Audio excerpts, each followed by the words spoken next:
This aderonn airsoft review is brought to you by airsoftstation.com. What's up, guys? Here with another aderonn airsoft review. Here we are with the CYMA You can get this from Airsoft Station for $180. The A in the name standing for the full wood grips and stock, as well as a full metal receiver. If you're a little bit low on cash, though, you can opt for the CYMA no A on the end of that, and that is for $140 on Airsoft Station. And that's just imitation wood grips and a stock, but still full metal body, still same performance internally. This thing is shooting around 430 to 460 feet per second. I personally chronoed this with .2s at 430, but I've seen it up to 460 with .2s.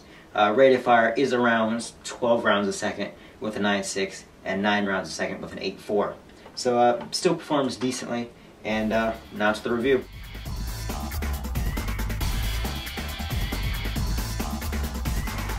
So here we are zoomed in on the gun. I'm just going to go over build quality at first, starting from the front of the gun.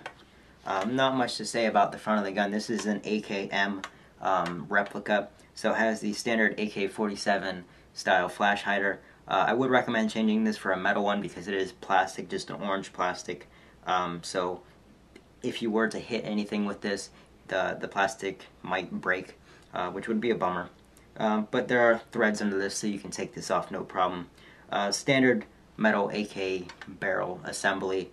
The unjamming rod on the front does come off, but it sort of just unscrews. It's not very long in terms of you can't really clean your barrel with it. It's just for looks on there.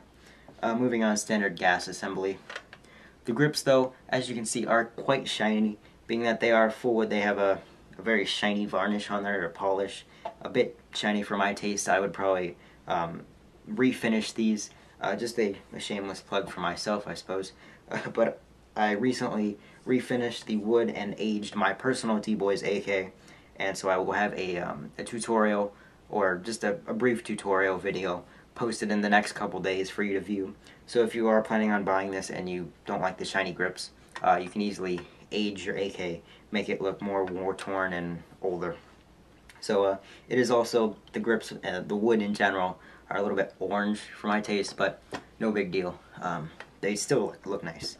Moving on to the full wood, or full metal receiver.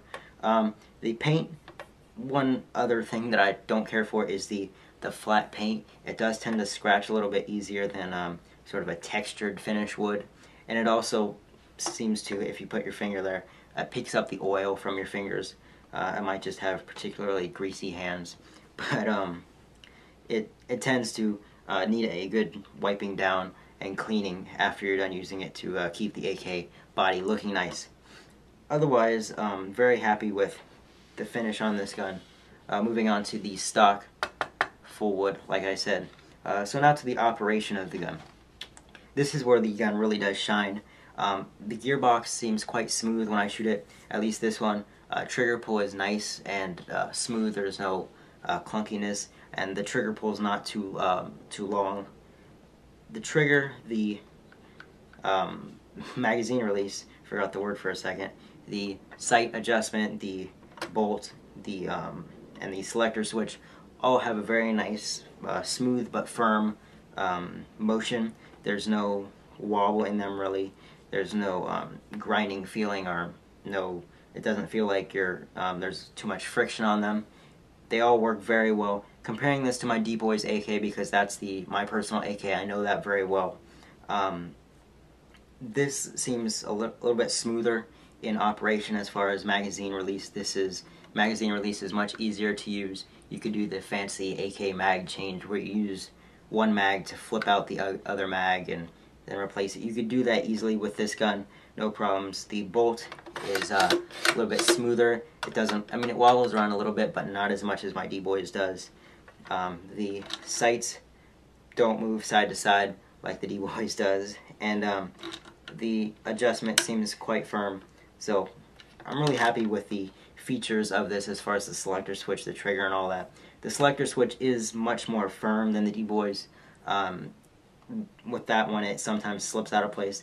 This, though, takes quite a bit of force to switch, and then it has a firm click when it's in place. So you can hear it. It has a definite distinct sound and feel when it clicks into place. You're not going to accidentally bump it and move it to full auto, or bump it and move it to semi. No problems there. The top cover though, not much wobble at all. There's no real reason to take off this top cover unless you're disassembling the gun. But if you do want to, maybe you can store something there, an extra battery. The battery is stored in the stock though, because it has a full stock. But you could probably store some sort of battery in here, just as a backup maybe if you want to get fancy with that. But if you do have to take it off, there's the button right here. Take this off and it'll pop the top cover off. Moving on to the back, one issue that I do have with the gun, not really an issue, but just a design difference in my opinion. I would rather this back plate, I'd rather it just sort of pop off, maybe hit a button and it slides off. But you need a screwdriver to access it, meaning it takes a little bit longer in the field if your battery dies and you need to change it. You have to pull out your screwdriver, unscrew these two screws. If you lose them, you're in an issue out in the field. Pop this off, and then you can put your battery in there. There's quite a bit of space in here, being that it is a full stock, but not enough space to where you could fit like a huge large type in there.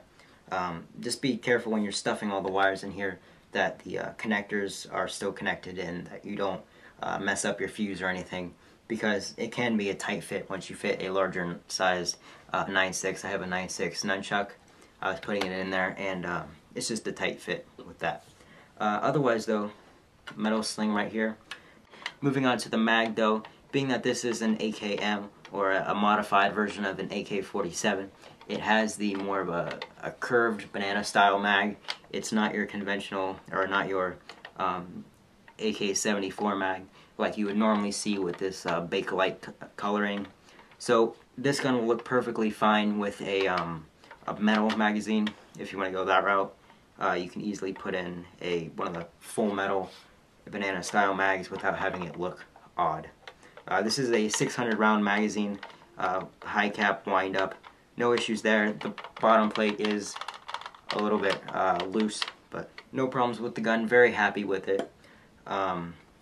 This is obviously Airsoft Stations though, sent to me for review. Quite happy with it. If you are going to use it on a field though, and your field has set feet per second limits, you are going to, at least if they're below 430 or 460, you're going to want to throw like an M120 in here, or just a weaker spring in general.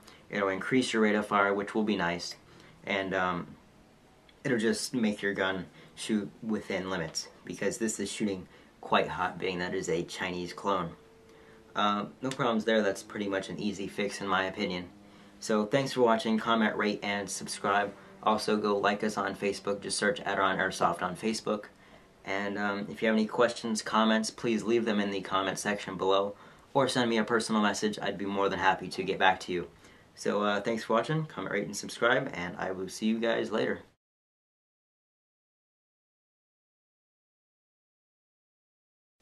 This Aderonn Airsoft review is brought to you by AirsoftStation.com.